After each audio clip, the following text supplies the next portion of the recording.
Thank you sir.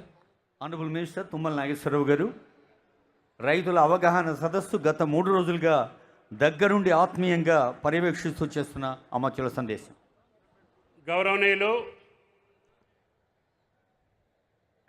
మీ జిల్లా ముద్దుబిడ్డ, ఈనాటి రాష్ట్ర ముఖ్యమంత్రి గౌరవనీయులు రేవంత్ రెడ్డి గారు, వేదిక మీద ఉన్నటువంటి సహచర శాసనసభ్యులు, మంత్రివర్యులు, పార్లమెంటు సభ్యులు, శాసనమండలి సభ్యులు, ప్రజాప్రతినిధులు, ఈనాటి ఈ రైతు పండగకి లక్షలాదిగా విచ్చేసినటువంటి తెలంగాణ రైతాంగ సోదరీమణులందరికీ రాష్ట్ర ప్రభుత్వ పక్షాన, వ్యవసాయ శాఖ పక్షాన ధన్యవాదాలు తెలియజేస్తున్నాం. సంవత్సర కాలంలో విధ్వంసమైనటువంటి ఆర్థిక వ్యవస్థని సరిచేసుకుంటూ చిన్న భిన్నమైనటువంటి పరిపాలనా వ్యవస్థని సరిచేసుకుంటూ అన్ని శాఖల్లో అయోమయంగా అప్పుల పాలైనటువంటి రాష్ట్రాన్ని ఒక సక్రమమైనటువంటి మార్గంలో నిలుపుకుంటూనే ఎన్నికల ముందు కాంగ్రెస్ పార్టీ రాహుల్ గాంధీ గారు ఇచ్చినటువంటి వాగ్దానాన్ని అమలు చేయటం కోసం పెనుభారాన్ని భుజానేసుకొని ఈ రాష్ట్ర ప్రభుత్వం, సాక్షాత్తు రాష్ట్ర ముఖ్యమంత్రి అన్న కష్టాలున్నా అప్పులున్నా ఆనాడు కాంగ్రెస్ పార్టీ రాహుల్ గాంధీ గారు, సోనియా గాంధీ గారు ఇచ్చిన మాటను నిలుపుకోవాలి. ఈ యొక్క 2 లక్షల రుణభారం రైతుల నుంచి తీర్చడం నాకు కష్టమైనా రైతులకి ఆ భారం ఉండకూడదు.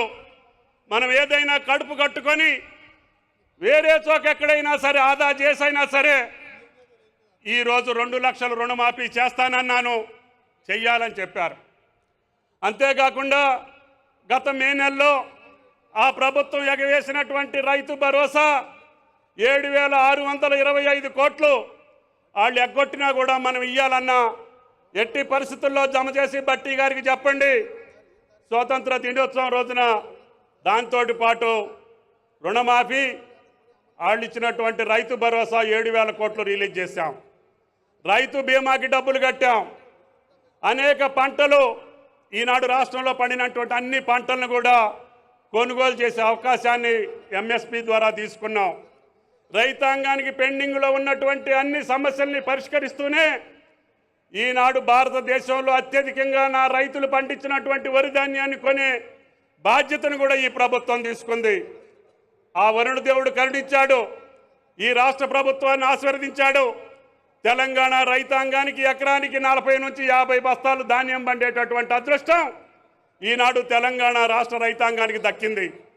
భారతదేశంలోనే అత్యధిక వరి ధాన్యాన్ని పండించినటువంటి నా రైతన్నకి ఏ కష్టం లేకుండా వరి ధాన్యాన్ని కొనుగోలు చేయాలి అని చెబితే ఉత్తమ కుమార్ రెడ్డి గారు చిరుజల్లులు పడ్డా, తుఫాన్లు వచ్చినా, రైతులు ఇబ్బందుల్లో ఉన్నా, కష్టకాలంలో ఉన్నటువంటి రైతాంగాన్ని పకడ్బందీగా వరి ధాన్యాన్ని కొనుగోలు చేస్తున్నాం. అదృష్టం ఈరోజు బయట మార్కెట్లో కూడా మంచి ధర ఉంది. 31,100కి ఇంటికొచ్చి కొనుక్కెళ్తున్నారు, కళ్ళాల్లో కొనుక్కెళ్తున్నారు. రైతుకు రూపాయి రావాలి, మీరు రిస్ట్రిక్షన్ పెట్టబోకండి, వాళ్ళు ఎక్కడ రూపాయి వేస్తే అక్కడ అమ్ముకునేటటువంటి వెసులుబాటు ఇవ్వండి అని చెప్పి ఉత్తమ గారిని మేము కోరాం. అందుకనే 1,53 లక్షల టన్నుల బియ్యం వరి ఈరోజు బ్రహ్మాండంగా కొనుగోలు జరుగుతుంది. అదేవిధంగా అన్ని పంటలకి కొనుగోలు చేస్తున్నాం.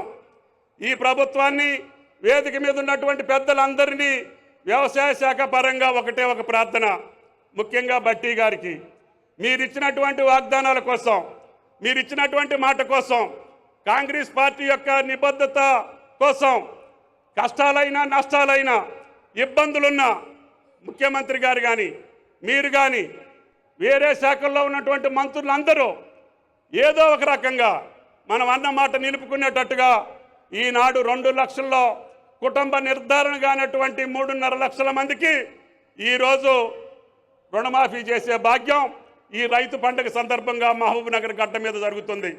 కాబట్టి ఆ పండుగ సందర్భంగా విచ్చేసినటువంటి ముఖ్యమంత్రి గారికి మనమందరం కూడా ఆయన్ని శక్తి సామర్థ్యాలుగా ఇంకా మిగిలిన సమస్యల పరిష్కారం చేయటం కోసం ఆ భగవంతుడు ఆశీర్వదించేటట్టుగా మీరు ప్రయత్నం చేయాలని మన అందరి సపోర్టు గౌరవ ముఖ్యమంత్రి గారికి, ఫైనాన్స్ మినిస్టర్ గారికి ఇవ్వాలని చెప్పి అదేవిధంగా రాష్ట్ర రైతాంగం అందరూ వచ్చారు. ఆయిల్ ఫామ్ పట్ట వేయమని చెప్పి నేను పదే పదే కోరుతున్నా. ఈ బాధలు లేకుండా, ఈ కష్టాలు లేకుండా, ఈ యొక్క ఆర్జించేటటువంటి అవసరం లేకుండా మీరందరూ ఆయిల్ ఫామ్ పట్టేయండి. రేపు రాబోయే 4 సంవత్సరాల్లో అన్ని జిల్లాల్లో ఫామ్ ఆయిల్ ఫ్యాక్టరీలు కట్టి రైతు కళ్ళల్లో ఆనందం చూసేదాకా ఈ కాంగ్రెస్ ప్రభుత్వం వెనకడుగు వేయదు అని చెప్పి మీకు ఈ సందర్భంగా మనవి చేస్తూ, మిగతా మనకి ఇచ్చే విషయాలు, ఇవ్వాల్సిన విషయాలు బట్టి గారు, ముఖ్యమంత్రి గారు చెప్తారు. నేను మాట్లాడటం అంత మంచిది కాదు అని చెప్పి మీకు ఈ సందర్భంగా మనవి చేసుకుంటూ సెలవు తీసుకుంటున్నా. జై